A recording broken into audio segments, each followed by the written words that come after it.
Assalamualaikum warahmatullahi wabarakatuh. Jumpa lagi di channel Kuasa Dunia. Teman-teman, hari ini kita akan membahas tentang P-Network dan BTCS Mining ya. Dimana kalau kita melihat di Facebook, grup Facebook itu ada sebuah seperti sakat-sakatan, tahu sakat-sakatan, yaitu semacam sindir-menyindir antara pengguna P-Network dan BTCS Mining. Seolah-olah kubu P-Network itu Pi Network itu yang keren, kemudian kubu BTCS Mining itu BTCS Mining yang keren, teman-teman. Nah, menanggapi hal ini ya, saya akan memberikan pandangan kepada teman-teman. Apa itu pandangannya? Ini sangat penting, teman-teman ya. Penting. Nah, sebelum kita masuk ke sana ya, saya ingatkan kepada teman-teman ya, bahwa malam ini ya itu kita sejenak ya, jangan hanya terfokus ke kripto terus ya. Malam ini ada timnas, teman-teman ya, U16 akan melawan Thailand ya. Nah, mudah-mudahan Indonesia menang, kita doakan, dan jangan lupa nonton teman-teman ya, sambil juga menggarap BTCS Mining dan uh, Pi Network ya. Dua-duanya saya sarankan ditambang ya, seperti itu. Jangan diremehkan salah satunya ya, satunya dihujat seperti itu. Jangan, teman-teman ya. Karena apa ya? Eh, karena kedua-keduanya ini adalah ya sama-sama berniat untuk mensejahterakan kita, teman-teman ya. Berhasil atau tidak kita belum tahu nanti ya. Nah, kemudian ya, buat penambang Pi Network yang belum melakukan penambangan BTCS Mining ya, saya sarankan daripada antara pendukung BTCS Mining dan pendukung Pi Network ini saling gontok-gontokan ya, alangkah baiknya ditambang dua-duanya ya. Nanti akan saya jelaskan peluang-peluangnya di antara kedua eh, koin ini ya. Nah, untuk BTCS Mining, teman-teman, itu bulan Desember sudah ditutup penambangannya melalui Android ya. Jadi inilah kesempatan kita untuk melakukan penambangan ya. Nantinya setelah bulan Desember ya, itu penambangannya sudah lain cerita, teman-teman. Tidak bisa dengan Android lagi, kecuali yang bisa menggunakan Android itu yang sudah memiliki koin yang banyak tentunya ya. Disitulah bisa ikut jadi validator atau apa itu ya. Intinya kita mendelegasikan koin kita sehingga kita mendapatkan reward seperti itu. Nah, namun ketika kita tidak memiliki koin dari sekarang, nah itu sangat disayangkan ya. Mengapa penting untuk menambang koin ini? Ya, di white paper itu, teman-teman, itu harganya bisa setara dengan nilai dan fungsinya bisa setara dengan Ethereum. Ya, memang kalau dilihat daripada teknologinya itu masuk akal, teman-teman ya, karena ini menggunakan teknologi proof of work ya, kemudian didukung dengan smart contract ya, dan ditambah dengan Satoshi Plus dan Web3 ya. Canggihnya seperti apa ya, kita tidak bisa bayangkan. Dan hebatnya lagi ini memecahkan trilema blockchain, teman-teman ya. Infonya seperti itu ya. Trilema blockchain itu adalah ya, eh, saat ini ya, seperti Bitcoin, Ethereum itu belum mampu memecahkan eh, trilema blockchain ya. Karena apa? Ya, di situ ada kecepatan, desentralisasi, dan security, teman-teman ya. Nah, ketika tiga-tiganya ini ya, di antara tiga ini, ketika ingin menjalankan keduanya, maka salah satu itu akan menjadi masalah ya. Makanya salah satunya harus dikorbankan. Contoh ya, eh, Bitcoin ya. Ketika Bitcoin menekankan kepada desentralisasi dan keamanan ya, maka kecepatannya ini yang minim ya, tidak bisa ini terpenuhi ya. Kemudian Ethereum juga ya. Ethereum juga sama ya, skalabilitasnya yang tidak terpenuhi. Kemudian Binance ya. Binance itu yang dikorbankan adalah desentralisasinya. Nah, maka Binance itu disebut CeFi ya, Centralized Finance ya. Seperti itulah intinya ya. Desentralisasinya dikorbankan, jadi memenuhi skalabilitas dan security keamanannya. Nah, Bitcoin Satoshi ini memenuhi ketiga-tiganya ya. skalabilitasnya dapat, kemudian desentralisasinya dapat, dan security-nya dapat. Nah, inilah canggihnya BTCS. Nah, mengapa white paper-nya itu nyambung lah. Pengembang ini tidak mengada-ada lah ya, kita katakan seperti itu. Mengapa demikian? Ya karena oke lah, dari segi supply ini supply-nya adalah 2 miliar ya, 2 miliar 100 juta ya, enggak salah ya. Nah, seperti itu ya. Nah, sekarang kalau dikaji dari segi supply berdasarkan Bitcoin ya, maka sebenarnya harga normalnya adalah 5 juta per koin nanti BTCS ini, karena jumlah daripada Bitcoin itu 21 juta, kemudian jumlah BTCS itu 2 miliar 100 juta ya. Maka perbandingannya 100 kali lipat. Maka kalau harga Bitcoin itu misalnya 500 juta, maka tinggal dibagi 100, maka dapatlah 5 juta per koin. Nah, ini jika dihitung dari cocokologi supply. Namun oke lah, mungkin ada yang bilang mana bisa dikaji dengan hal seperti itu ya. Tidak bisa, harusnya tidak bisa dikaji dengan supply. Oke, sekarang kita perbandingkan dengan Ethereum. Nah, Ethereum itu teman-teman, itu informasinya ya yang beredar itu tidak ada supply-nya ya. Dia hanya mengandalkan pembakaran lah, burning lah seperti itu. Ketika sudah banyak maka ada yang dibakar seperti itu ya. Nah, itu harganya bisa sampai 30 juta. Nah, bayangkan BTCS ini itu ada batasannya ya. Batasnya hanya ya 2 miliar 100 juta, segitu terus teman-teman. Dan di BTCS ini ada sistem pembakaran, teman-teman. Nah, bedanya di situ. Ethereum supply-nya tidak terbatas, tapi ada pembakaran. BTCS ini supply-nya 2 miliar 100 juta, tapi juga sama-sama ada pembakaran. Maka diprediksi juga di white paper itu mengatakan nanti harganya, nilai dan fungsinya bisa setara Ethereum. Dan pernah juga saya membaca, entah asli atau tidak itu ya, itu selanjutnya akan setengah daripada Bitcoin. Ya mungkin di situ maksudnya, karena supply-nya terbatas 2 miliar 100 juta, kemudian ada pembakaran ya, makanya nantinya mungkin dari sinilah harganya bisa separuh daripada Bitcoin ya. Kita tidak tahulah ke depannya ya. Intinya buat teman-teman, apa yang ingin saya sampaikan di sini? Yang ingin saya sampaikan adalah buat teman-teman yang belum nambang, silahkan ditambang. Link ada di deskripsi ya. Kemudian yang sudah menambang, ketika harganya listing itu masih murah, jangan buru-buru dijual. Ketika harganya masih murah, jangan buru-buru dijual. Itu yang ingin kita tanamkan. Nah, ketika sudah menambang ya, pasang target ya, pasang target.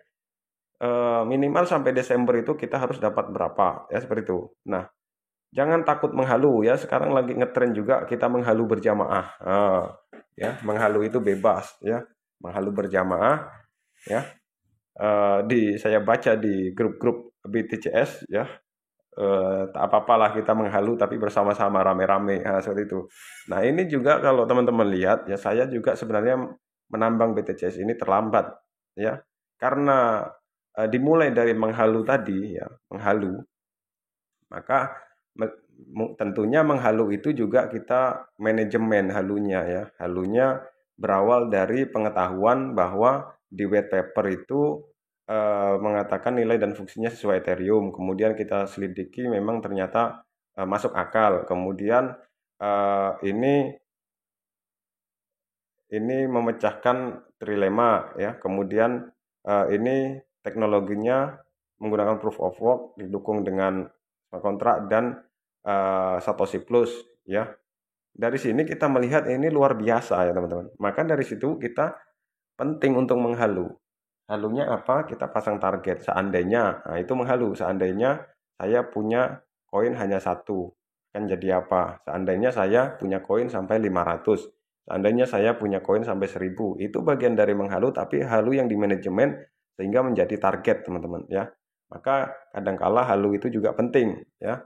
Nah, di sini saya mungkin sekitaran baru sebulan lebih lah ya, itu dapat segini lah. Ya ini juga berkah dari Menghalu. Ya dari Menghalu itu ya saya menyebar link ke grup-grup kripto baik di luar negeri ya. Di sana kan ada grup kripto Japan, grup kripto eh, Korea ya seperti itu ya, kripto Inggris ya. Kita masuk ke sana, kita sebar ya.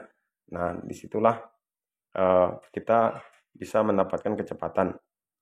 Nah, sampai di sini ini pembahasan tentang BTCS. Nah, selanjutnya kita bahas Pi Network ya. Pi Network, mengapa kita jangan meremehkan Pi Network ya? Ada yang mengatakan Pi Network scam ya. Nah, orang yang mengatakan Pi Network scam itu adalah orang yang scam sesungguhnya. Mengapa? Belum tahu hasil akhirnya tapi sudah mengatakan scam. Artinya kata-kata itu adalah kata-kata yang scam ya. Kecuali sudah ketahuan hasil akhirnya ya bahwa Pay Network ini scam ya, hasil akhirnya nih sudah sampai akhir ternyata scam. Nah, boleh kita katakan scam, tapi ini saya lihat Pay Network ini terus mengalami kemajuan ya, bahkan diciptakan P-Chain Mall ya. Memang gerakannya berbeda ya, seperti itu. P-Chain Mall, dan di tiap negara anehnya dibuat. Bukan perkara mudah untuk membuat situs seperti itu teman-teman ya. Teman-teman mungkin yang pernah membuat para blogger-blogger ya, untuk membuat blog saja ya, membuat blog di situ untuk membuat menu, menu baris, menu kolom ke bawah ya, kemudian menu tulisan berjalan, tulisan berkedip ya seperti itu sulitnya luar biasa teman-teman ya, harus membuat kode-kode ya yang memakan waktu ya berhari-hari juga ya untuk memahami itu ya. Bayangkan ini pengembang itu menciptakan aplikasi seperti ini ya, dan menciptakan bagaimana aplikasi ini terhubung antara satu dengan yang lainnya ya seperti itu, kemudian menciptakan P-Chain Mall di seluruh negara ya.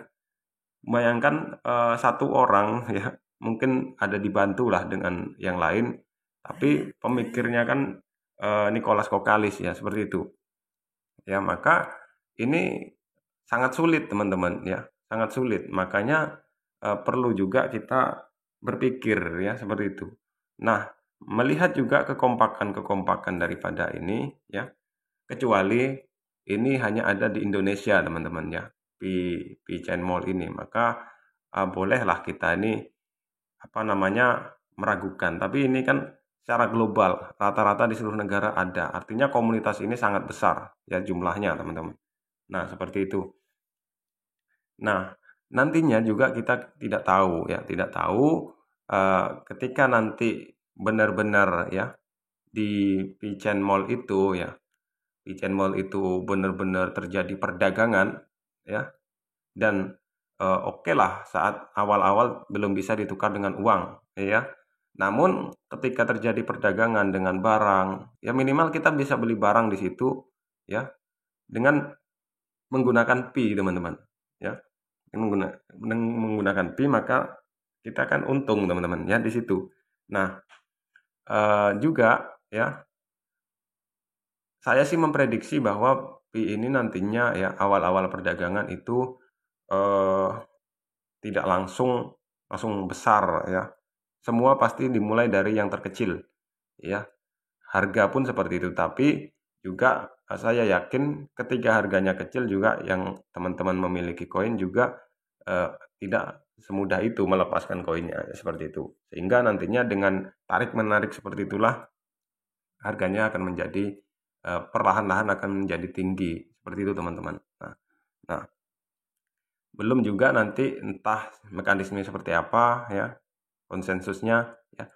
Maka langkah yang paling saya sarankan yaitu ketika ada desas-desus seperti ini antara sukses dan tidak itu, maka pegang koinnya dengan baik-baik teman-teman. Nah, seperti itu ya. Kecuali pengembang ini berhenti mengurusi Pi ini ya. Dia tidak membuat P-Chain Mall, berhenti membuat P-Chain Mall. Bayangkan di P ini ya, mereka Pi browser juga diciptakan ya. Pi browser ya. Saya kadang mengajak berpikir Bisakah kalian membuat P-browser seperti itu ya? Ya, itu sangat rumit teman-teman ya, di dalamnya pemrogramannya sangat rumit. Sehingga kadangkala kita perlu menghargai ya, seperti itu. Nah, ketika teman-teman mempermasalahkan iklan ya, sebenarnya ada ya pengaturan untuk mematikan iklan di mana kemarin ya. Ada, saya ketemu teman-teman. Tinggal dimatikan saja ya kalau teman-teman mempermasalahkan itu. Cuman biasanya orang yang hitung-hitungan itu ya susah untuk sukses teman-teman ya. Ya seperti itu. Karena apa? Kalau saya pribadi ya, entah kita dimanfaatkan atau tidak ya. Kalau misalnya oke lah dimanfaatkan, tapi kalau untuk membuat kesenangan orang lain, membuat orang lain sukses, kalau saya sendiri senang teman-teman ya. Kalau dikasih pilihan mematikan iklan atau tidak, kalau saya justru akan eh, menghidupkan iklannya. Tujuannya apa? Dari sinilah kita bisa berbagi ke orang ya, biarpun dia sukses ya, terserah ya. Suatu saat toh kita juga akan ditemukan dengan kesuksesan seperti itu. Saya yakin seperti itu teman-teman ya.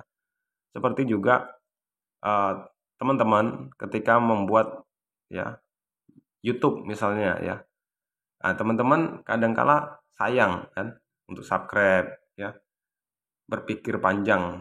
Kalau saya kadangkala tidak berpikir teman-teman ya, ketika ada channel-channel, justru channel-channel yang ingin berkembang, saya nggak kadangkala ya, saya langsung tekan subscribe ya, karena saya tahu orang-orang seperti ini kan eh, butuh ya. Ya seperti itu, orang-orang seperti itulah yang perlu kita subscribe. Tapi pada akhirnya juga kita ketemu masanya ya. Buktinya kita membuat channel juga sebulan juga sudah bisa eh, tembus ya, seperti itu jam tayang dan subscribe-nya. Artinya apa? Kebaikan yang kita berikan itu suatu saat juga akan kembali ke kita sendiri, teman-teman. Ya, seperti itu. Nah, begitu juga P-Network ini ya, pengembang juga sebenarnya bekerja juga untuk kita, teman-teman ya. Untuk dia juga untuk kita ya, seperti itu. Untuk komunitas ya. Maka disinilah kita perlu setidaknya mensupport ya. Oke, sampai di sini saja. Mudah-mudahan kita semua sukses ya. Perkembangannya kita lihat ke depan ya. Mudah-mudahan P-Network dan BTCS Mining ini kedua-duanya akan menjadi sukses. Amin. Terima kasih, sampai di sini videonya. Saya akhiri dengan salam penutup. Wallahul muwaffiq ila aqwamit thoriq. Wassalamualaikum warahmatullahi wabarakatuh.